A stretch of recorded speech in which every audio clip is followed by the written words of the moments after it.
cuando son dos cosas distintas y diferentes. Y nosotros creemos que esta mezcla de textos escolares y enfoque de género es equivocada, es inconveniente y nos lleva a la confrontación. Y creemos que no tiene fundamento alguno, por las siguientes razones. En primer lugar, Presidenta, como ya dijo en un debate anterior mi colega Alberto Belaunde, las tres fuerzas que salieron en los tres primeros lugares en las elecciones del 2016 ganaron con una propuesta de enfoque de género para la educación peruana. De manera que hay compromisos electorales que este gobierno, que llevó en su plan de gobierno ese compromiso, está poniendo en práctica. En segundo lugar, Presidenta, toda la discusión que hemos tenido acá el día de hoy ha sido llevada al Poder Judicial por un grupo de padres de familia que opinan como la mayoría de este Congreso, en el sentido de que no les gusta el enfoque de género, están en contra del enfoque de género. Y la Corte Suprema de Justicia acaba de decir hace tan solo 2 semanas que el enfoque de género está ajustado a la Constitución, es válido y por tanto ha cerrado el debate. Tiempo adicional. Lo que no significa que quienes no están de acuerdo con esa decisión no cuestionen la decisión. Pero por ahora el tema está zanjado. ¿Cómo se puede modificar ese enfoque de género a futuro? Se puede modificar ganando las elecciones, llegando a las elecciones con una promesa de efectivamente modificar el enfoque de género y ser gobierno. Pero no hay en democracia ninguna otra forma, sobre todo si el asunto ha sido zanjado a nivel de la Corte Suprema de Justicia. En tercer lugar, Presidente, hay compromisos internacionales también. No sería tan fácil revertir el enfoque de género porque viene de muy atrás. Acá se engaña cuando se dice esta es una majadería del gobierno de Vizcarra o de PPK o del gobierno de Humala. Han dicho que todo esto comenzó con Humala. Pero resulta que los compromisos internacionales asumidos por el Perú, que tienen que ver con la protección de los derechos de la mujer, son el primero y el más importante. Tiempo adicional. Convención sobre la eliminación de todas las formas de discriminación contra la mujer, que es un texto del año 79, que fue ratificado en el año 82 por el segundo gobierno de Fernando Belaunde Terry.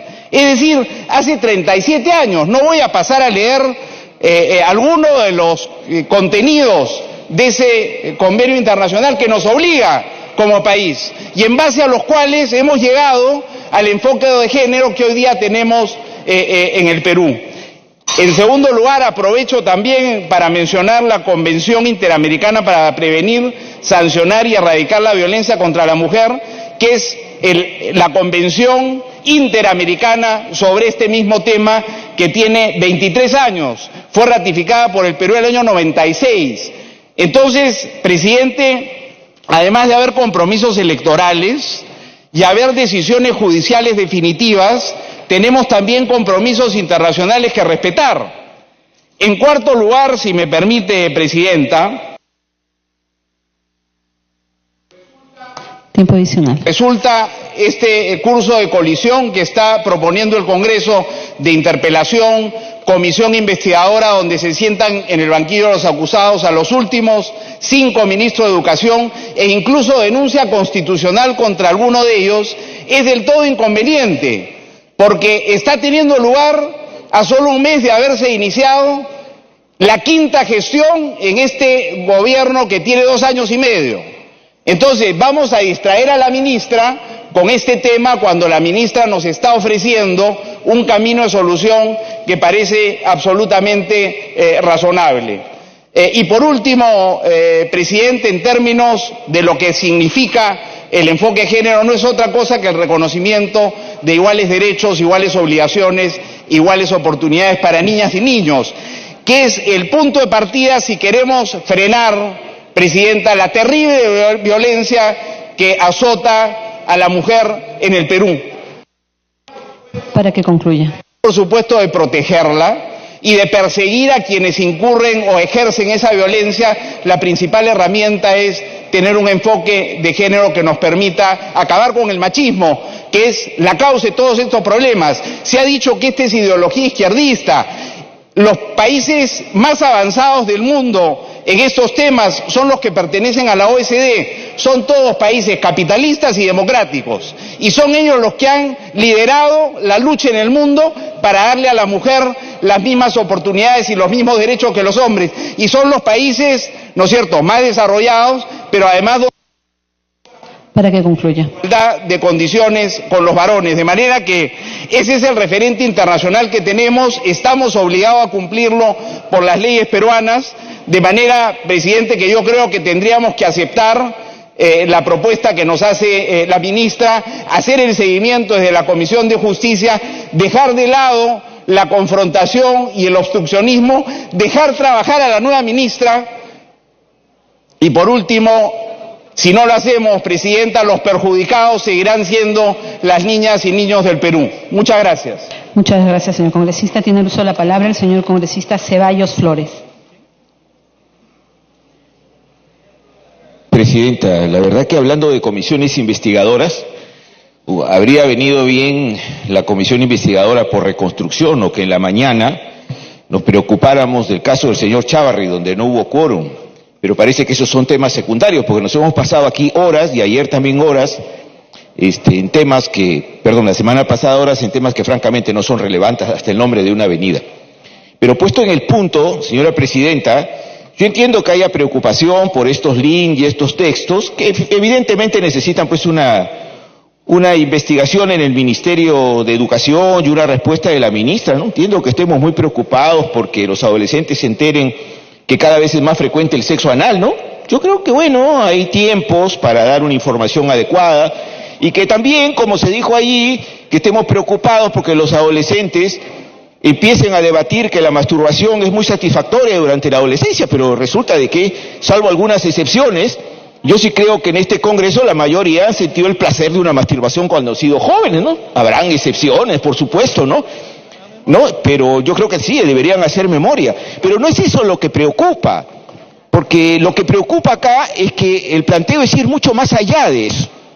El planteo es cuestionar, por ejemplo, si realmente los jóvenes deben tener una clara información sexual o no. Y van más allá aún, ¿no? Porque ya empezamos a cuestionar pues toda la historia, ¿no? Y claro, yo tengo mayoría en el Congreso y voy a ver si es que puedo pues escribir de nuevo la historia del Perú, y entonces acá vamos a hablar de casi una canción como el Cambalache, ¿no? Vemos gente corrupta cuestionando a los que los denuncian, vemos a la derecha bruta hablando de la izquierda, ¿no? Y diciendo hay una izquierda de este tipo, una izquierda de este otro tipo, ¿no? Ahí vemos lecturas de la Biblia acá. Entonces, caramba, mejor apagamos las luces y empezamos a vivir como en el siglo XVI, ¿no? Creo que sería mucho más honesto, ¿no?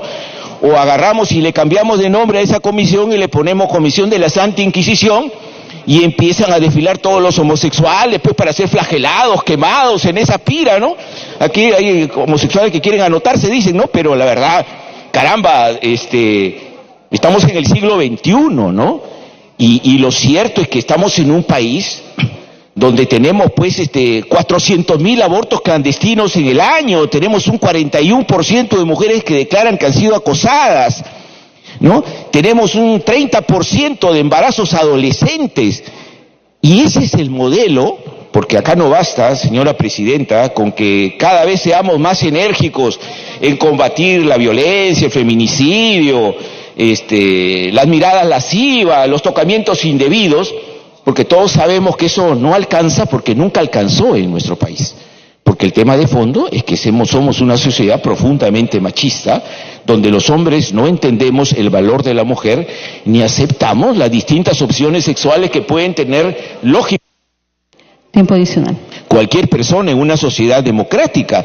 Y entonces somos una sociedad sumamente intolerante, ¿no? Donde la igualdad de género sigue siendo una quimera en nuestro país, y de que si de verdad queremos terminar con la violencia y queremos ser un país más tolerante, tenemos que revisar cómo estamos educando a nuestros niños, y tenemos que concluir que necesitamos dar un viraje en la educación, porque el oscurantismo y el concepto de que déjame que yo voy a enseñarle a mi hijo solamente en mi casa y en la escuela no le digamos nada, que no es un concepto nuevo, esto no tiene 20 años, es parte de la historia de nuestro país, que nos ubica como el segundo país en América Latina en violencia contra la mujer, nos señala que tenemos que dar un cambio violento en el tema educativo, dejar que salga el sol y que la gente se entere sin ningún temor, ¿no? La información responsable pero clara no ha generado una sociedad más violenta, todo lo contrario, señora presidenta. Y por supuesto, este tipo de comisiones a lo que van es justamente a tratar de partir cualquier política que oriente. Para que concluya. Dé más luces a los jóvenes sobre cómo es su sexualidad, que aprendan a respetar al sexo opuesto, que no estén corriendo detrás de esos temores oscurantistas del sodalicio, ¿no? De tenerle un culto a la virginidad, ¿no? Culto a no decir palabras directas y claras en la relación de ambos sexos, sino, señora presidenta, este país tiene que cambiar, ¿no? Y cambiar para bien. Y si nos dicen que la izquierda impulsa eso, mire, y nosotros estamos muy contentos que la izquierda impulse un cambio en la educación, una profunda reforma en la educación, y que nuestros jóvenes tengan una información. Para que concluya. Una información clara, transparente, y que seamos mucho más tolerantes. Y por supuesto nosotros no vamos a aceptar de ninguna manera que detrás de esto vengan a contrabandear, ¿no es cierto?, con esas ideas reaccionarias e hipócritas además, porque acá ya se olvidaron de las esterilizaciones forzadas. Yo acá escucho hablar a gente que levanta la Biblia y habla, ¿no? ¿Y por qué no se acuerdan de las esterilizaciones forzadas? De eso no hablamos, ¿no es cierto?, ¿no? Y venimos a disfrutar que la matanza de la Cantuta no la hizo esto, con golpes bajos. Por favor. Para que concluya, señor En ese plan, y vamos a perder tantas horas, la verdad que yo pienso que en este Congreso seguimos postergando debates absolutamente necesarios para el país, y no este tipo de ideas trasnochadas que lo que quieren es volver, como decía antes, al siglo XVI, y bajar la cortina de la verdad y la decencia en este país. Gracias, presidente. Muchas gracias, señor congresista. Tiene el uso de la palabra la señora congresista Foronda Farro. Aló. Falta 1, 2. Presidenta, son 6:20 y hemos empezado este debate cerca de las 12. Son 6 horas y media casi que llevamos debatiendo sobre un tema seguramente muy importante para nosotros como país, como sociedad, porque está de por medio no solamente los derechos de las actuales, sino de las futuras generaciones, de los niños y niñas, adolescentes, que lo que esperan son reflexiones proactivas, que lo que esperan son propuestas viables, que lo que esperan no son sociedades oscurantistas, no son sociedades que buscan solamente la criminalización, no son sociedades que buscan la exclusión, no son sociedades que niegan una realidad. Y cuando yo escucho el tema de las esterilizaciones forzadas, presidenta, recuerdo que de acuerdo a datos que dio la propia Comisión de la Verdad y otras entidades, son cerca de 6.000 mujeres que fueron esterilizadas contra su propia voluntad, y que hay 2.000 casos de proceso de esterilizaciones forzadas en proceso de investigación y a punto de sentencia. No es algo que nos debe enorgullecer, eso también es parte de la realidad del país que no podemos negar. Y por otro lado, presidenta, ¿quién dice que no quiere que se investigue? Claro que queremos que se investigue, pero no de esta manera. Esa es la diferencia. La diferencia nuestra está en la exposición de motivos que sustenta esta investigación. Y no nos vengan a meter gato por liebre diciendo, no, pues que en la consideración final es donde se resume. Con mucho gusto me pide la interrupción la congresista Carla Schaefer, presidente. Tiene la interrupción, congresista Schaefer. Gracias, presidenta. Gracias, congresista. Solo para aclarar acá el tema. Acá nunca hubo una política de esterilizaciones forzadas. Usted ha citado el informe de la Comisión de la Verdad hecho en el año 2002. Uno tiene que hablar con propiedad y con la verdad. Acá está, lo acabo de sacar en la mañana porque le preguntaron a la congresista Rosa Barta. 61 casos, si me escucha la doctora Foronda sería mejor, y si quiere lo puede abrir, está en la página web. 61 casos efectivamente no tuvieron la doble concientización que el protocolo determinó. Solo 61 casos, lamentablemente. Existen una serie de quejas que le puedo decir cuál es. Complicaciones postoperatorios, muerte de la persona por negligencia de haberse ido después de la operación, maltrato de parte del personal de salud, ausencia del periodo de reflexión. Leamos con propiedad.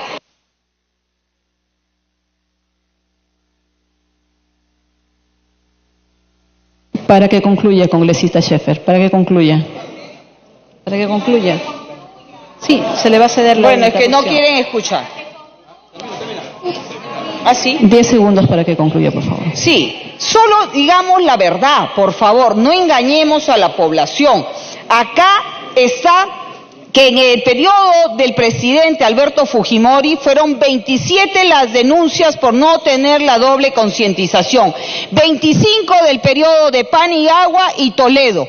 Nunca se enjuiciaron a ningún ministro ni a ningún presidente de ese entonces. Seamos claros, acá hay un informe de la Comisión de la Verdad que es bueno citar. Gracias. Tiene la segunda interrupción la congresista Glave. Congresista Foronda, creo que es importante aclarar que hay un registro de víctimas de esterilizaciones forzadas en el Perú. Y ese registro de víctimas de esterilizaciones forzadas en el Perú tiene más de 6.000 mujeres que están inscritas en el registro, que están llevando adelante un proceso.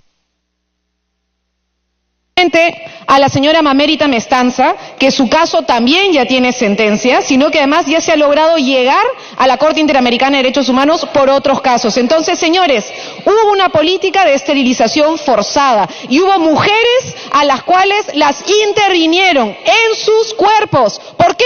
Porque eran pobres y eran quechohablantes o eran de pueblos originarios. Y esa política se implementó en una época de terror en nuestro país y por eso mucha gente no se atrevía a denunciar. Gracias, congresista Foronda.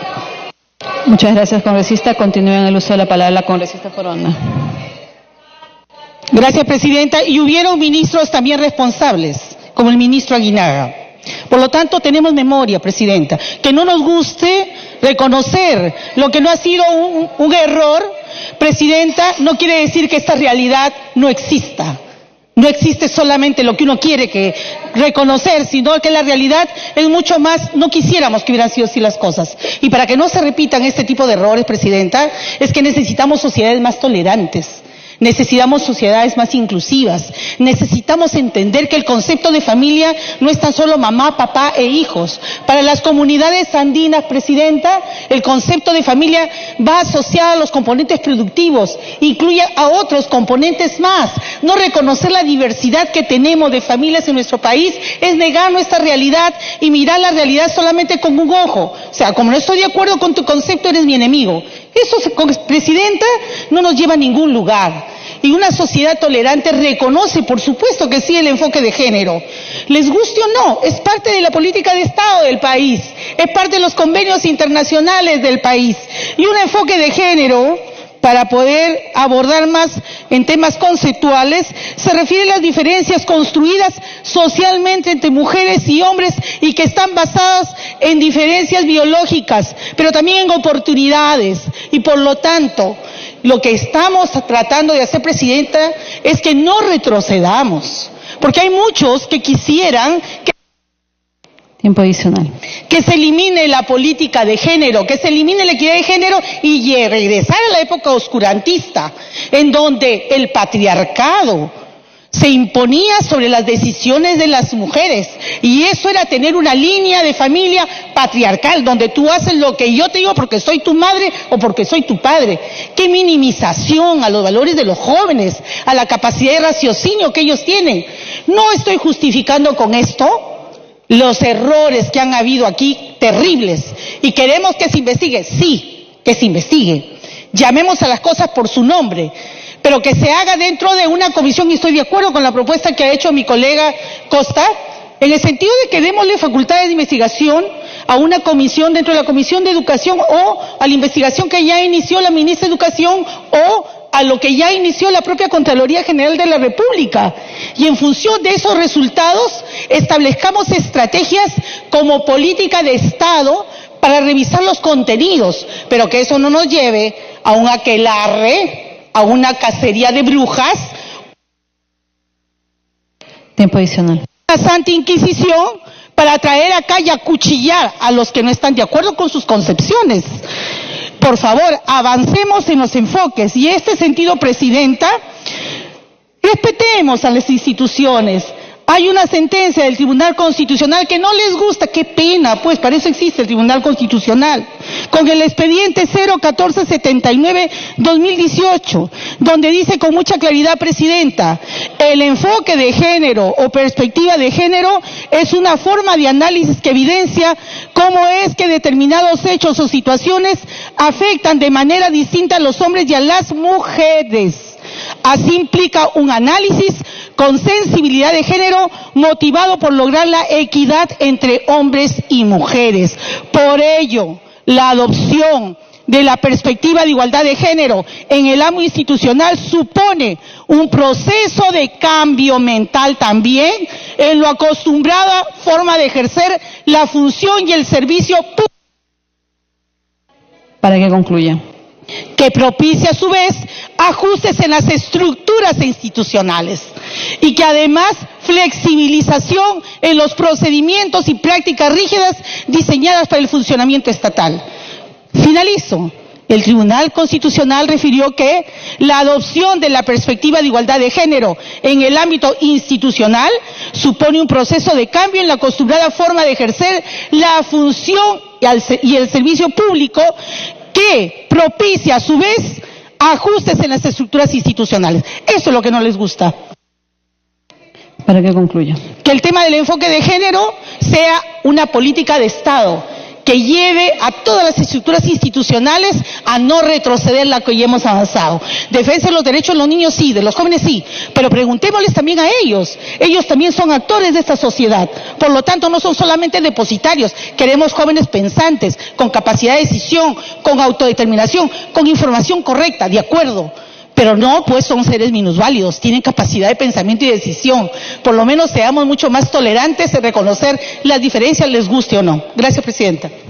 Muchas gracias, señora congresista. Tiene la palabra el congresista Curro López.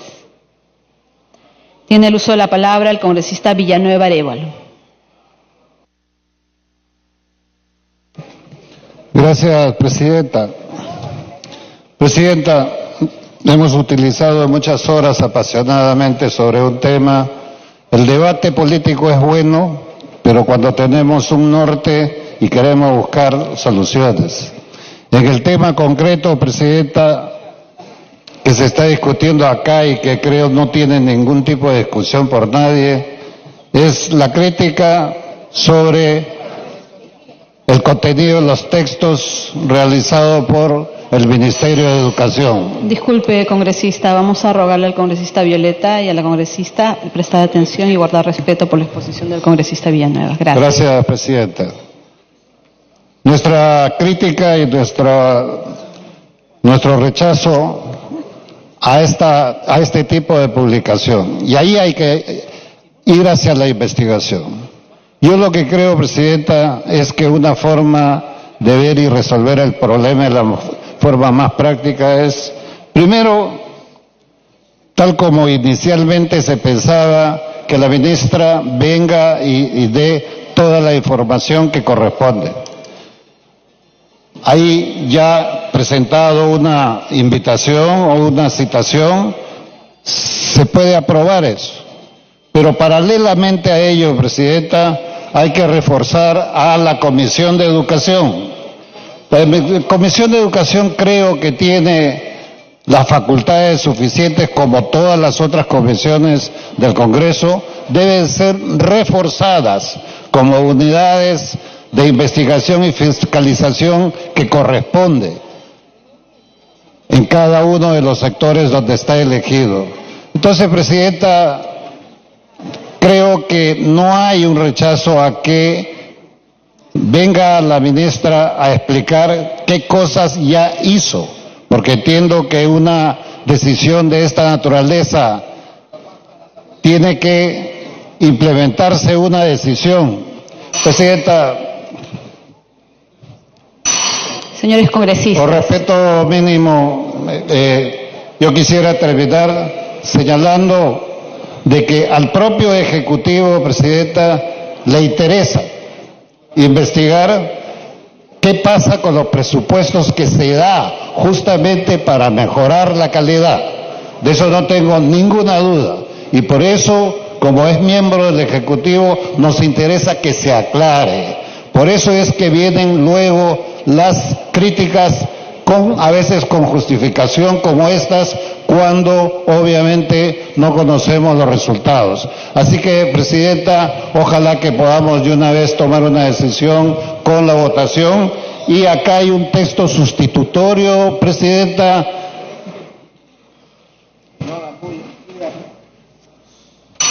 Acá hay un texto sustitutorio, Presidenta, que yo le agradecería que podamos poner a la discusión, donde verdaderamente se refuerza la Comisión de Educación en una función que establece las medidas de control Tiempo adicional. a esta comisión. Gracias, Presidenta. Muchas gracias, señor congresista. Señores congresistas, el último orador ha sido interrumpido de manera irrespetuosa. Si los congresistas y los asesores necesitan hacer algún tipo de coordinación, congresista Rosas, por favor sírvanse pasar a los pasillos, o de lo contrario sírvanse salir del pleno, porque escuchamos más fuerte a las coordinaciones internas que al orador. Y tampoco se le tiene que dar la espalda pues al orador. Mostremos el respeto hacia nuestros colegas. Muchas gracias. Tiene el uso de la palabra la señora congresista Luciana León Romero.